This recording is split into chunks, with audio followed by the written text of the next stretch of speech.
I'm away from everybody in Connemara, which is probably why the internet was a bit iffy there. And it's lovely to be here, and I feel all those people there, even though we can't see you, that you're there.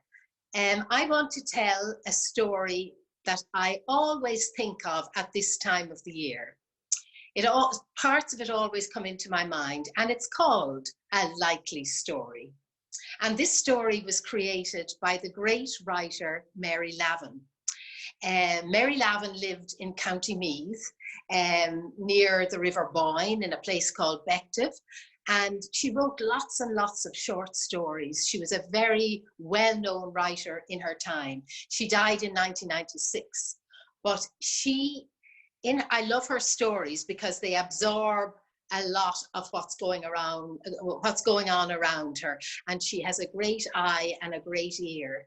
And this story contains a lot of the pishrogues and folk tales of May, which is why I like it. And I have to say, the story was given to me by her daughter Elizabeth. There's another story that Mary wrote called The Widow's Son, about the same two characters, a widow and her son. But Lizzie gave me the story and said, maybe you could do something with this. So this is A Likely Story. Once upon a time, there was a widow woman, and she had one son. His name was Packy. Now, he was christened Patrick, but everybody called him Packy. Packy and the widow lived in the shadow of the old Abbey of Bective. The village of Bective was on the other side of the River Boyne. Now, I don't know if anybody out there knows where Bective is, but if you went there today, you would see some fine houses along by the riverbank. But in those days, you'd hardly notice the houses during the day, any more than you would the sheep in the fields. Many a night, when the widow lit her own lamp, Packy would go to the door, stand at the threshold, and look across the river at the lights on the other side. And it made him sigh to think that not a single spangle of that golden pattern was cast by their window panes. There were too many thistles and too many nettles and too much rank untrodden grasses growing up in front of their cottage for its light ever to reach the water. Ah, it's bad enough to have one eyesore, said his mother, without you wanting it doubled in the river. The widow was sorely ashamed of the cottage. When she was a bride, the walls were as white as the plumage of the swans that floated below them on the River Boyne, and the thatch struck a golden note in a green scene. But now the walls were a sorry colour, and the thatch was so rotten it had to be covered over with sheets of iron that were soon rusty as the dock leaves that ceded up to the door. Ah, if your father was alive, he wouldn't have let the place get into this state, she said to Packy, every other day of his life. And that too made him sigh. One day, he ran into the house, threw his arms around his mother and said, "Oh, mother, don't you wish I was a man so I could fix up this place for you?" His mother began to laugh. "What would you do," she said, "if you were a man?" "Maybe," he said, "maybe I'd buy you a new cottage." Wasn't he cocky? A new cottage? Then they began to talk about what they'd have in the new cottage. What would they have on the roof? Would they have slates or would they have tiles? Only the county council houses had tiles. One thing they would have, she said, would be a big black range that she could stand in front of and poke with a poker after all the years she spent bent over the old hob, over the old fire. "Maybe," she says, "maybe we could have a pump in the yard." A pump? Packy thought that was going a bit too far. He knew she didn't mean a bicycle pump. But she'd have given anything to stand at the door, watching the neighbours going by, their arms dragged out of them with the weight of the water and the buckets from the well, when all she'd have to do was go out into the yard for a little tin full of water. "Maybe," she said, "when we sell the old cottage, we can use the money to put in a pump." Sell the old cottage? Packy never thought that getting a new cottage might mean selling the old one. He loved that old cottage. He loved the sound of the rrrr the rain on the tin roof, and he loved looking out through the little cracked window at the stars in the sky. And best of all, do you know what he loved? He loved the warm, comfortable smell of Bessie the cow, whose shed was right beside the cottage. Oh, say what you like about with your lovely houses and your hot showers. A cow was great company.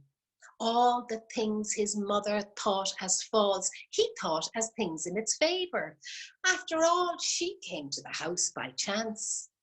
He came as a snail to its shell. Now, there were two things the widow was down on. One I've told you about, the house. The other was the neighbours, the Tubbardys. There were three of them. Christy, Donny and poor little Marty. And the widow used to say the three of them all sewn up together, couldn't put a patch on her Packy. Well, she'd say, what nonsense did the Tubbardys put into your head today whenever Packy came home from school? Packy always had a story from the Tubbardys.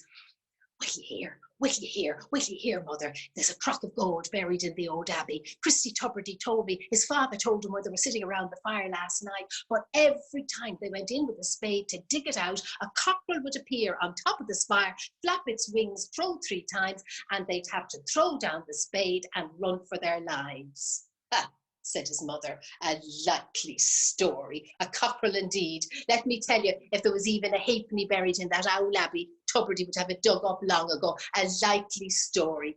When are you going to... Don't be ready to believe everything you hear from those Tubardys. But next day he was back with an even bigger story. Mother, mother, mother, you know the old pile of stones at the graveyard at Claddon where the old church was meant to be? Well, that church wasn't meant to be built there at all. It was meant to be built on top of the hill. But every time the workmen came with the stones and the gravel and lifted it up to the top of the hill, next morning when they came back again, the stones and the gravel were down at the bottom of the hill again. Because that hill belonged to the Sidhe. The what, said his mother? The Sidhe-oak, the fairy people, and they didn't want anyone building a church on top of their hill. Oh, said his mother, a likely story, the Sidhe indeed. Sheer laziness. The workmen were too lazy to lift the stones and the gravel up to the top of the hill, and that's why they made up that old story as an excuse. A likely story. When are you going to stop listening to those Tubardys and their nonsense? Never, it seemed, because the next day he was back with an even bigger story. Mother, mother, are you sure I'm yours? Are you sure I'm not a changeling? Marty Tubridy is a changeling. Christy Tubridy told me that one day his mother was hanging clothes on the line and Marty was in a basket on the ground beside her, and when she finished hanging out the clothes, she looked down and it wasn't her baby there at all, but another in its place with a cute, wizened up little face like an old man. The Sidhe had come and stolen her baby and left that crabby thing in its place. Ha, said his mother, a likely story. That Marty Tubridy was always a crabby little thing. He's the spitting image of his grandfather. I remember him well. A likely story. In fact, it was hard to find a story that would not be a likely story to the widow. The gusts of her wisdom blew so fiercely around the cottage that after a while Packy thought it wasn't worth opening his mouth at all. And sometimes when he went outside in the early days of spring, when the puffs of mist were still on the river, he thought he saw a finger beckoning to him or a face turned towards him and turning away again. He decided not to tell his mother. And then because of his fancies, he decided not to go out at all when the sun went below the top of the trees. His mother didn't know why he was in. It was the month of May and Packy hadn't stirred from the fire. That fire won't burn any brighter for you to be hatching it, she said. Packy looked at the fire. It was nearly out. And then he looked at his mother, at her poor, worn-out red hands, and he knew what the problem was. When he wouldn't go out, there was no one to collect wood for the fire. So next day after school, he decided to go to the graveyard at Claddon where the old trees were. But just as he was about to leave the schoolhouse, he saw a finger beckoning to him. But it turned out to be only the flickering shadow of a hawthorn tree against the wall. All the same, it frightened him a bit, and as he walked along the lonely roads of County Meath with the big hedges rising to either side of him, he wished he was back through the mud and the puddles into his front door. Instead, he decided he'd be brave, and he climbed up over the hill in the direction of the old graveyard. Now, it wasn't easy because the path was overgrown with trees. It was like a tunnel. So Packy decided to close his eyes, and he didn't open them until he got to the other side. And then what a sight. The ground under his feet was covered in white windflowers, and all around there were dry patches, loads of them. They were branches, loads of them. His mother would be delighted. They'd burned for hours. Packy gathered them up, and he didn't notice the last branch he picked was a blackthorn stick. And he gave his finger a nasty prick. Packy stuck his finger in his mouth, but the thorn had gone in too deep. He couldn't get it out. He'd better get his mother to make a poultice for him, and he'd better not forget because it'd be poisoned. At the thought of the Tubridies and their stories, Packy's heart began to beat like a drum, and he dropped the twigs, and he was just about to run for it when he noticed, sitting on a clump of a tree behind him, a gentleman. Now, Packy had never seen him before, but he knew before he opened his mouth that this was no ordinary man. That's a fine, dry limb of a tree, he said, pointing out a bough of ash that Packy had overlooked.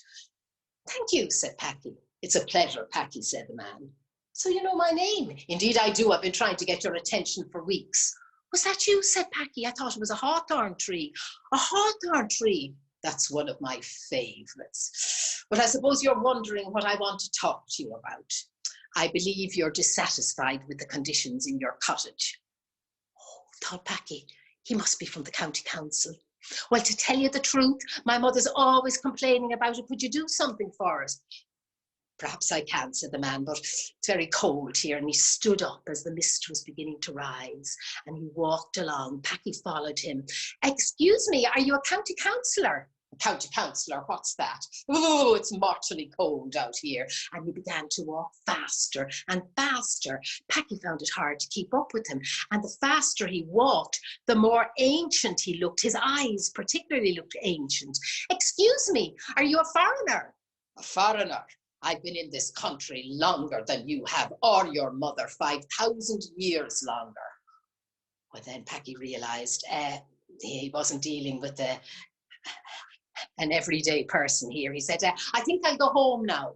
Home to that old cottage? Come with me and I'll show you where I live. Anyway, to make a long story short, Packy followed the man up through the woods, and sometimes he'd bend his head and he'd hit his head against a branch. What's the matter, Packy, said the man. I hit my head against a branch, that's all. That's not a branch, it's a root. Then Packy realised that they were going down into the earth. Eventually they came to an opening. Packy thought quickly, I think I'll leave my boots outside. They're in an awful mess. They'll mess up your place. Leave your boots on, said the man. You mightn't be able to get back out if you don't. And in they went. And it wasn't cold or dark inside like a cave. It was dry and warm and sandy. There were no tables or chairs like that you'd find in a house, but there were vessels and basins and rows of milk pails. In the corner of the room, there was a shape like a harp covered in a green cloth. All of a sudden, Packy felt terribly thirsty, and he leaned over one of the milk pails. The Tubridy said that the she sometimes stole milk from the cows, but it was empty. Not a drop. What's the matter, Packy? Said the man. Oh, I've a terrible thirst on me, that's all. Oh, said the man, still not right. And he clapped his hands. And from the back of the cave came a woman with a bossy, cross-looking face, and she was carrying a basin of water. She said, get the clothes off you now, Packy, and go to wash you. I will not, said Packy. Don't be ridiculous. And she took the green cloth off the harp, and Packy covered himself and then took off his clothes, and she proceeded to wash him, every bit of him, his face, his hands, under his arms, behind his ears. Then she got a comb and she raked through his hair, and then she even examined his eyelids and his toenails. Packy wondered what they were looking for. He'd been never so clean in all his life. Wait till the Tubridies hear about this, he thought.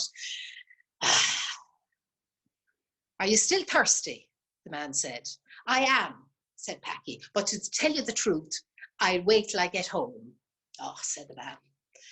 Waste of time. Why didn't you pick an ordinary one, said the cross-faced woman. Ah, he is ordinary. Come on, Packy. We'll go back home.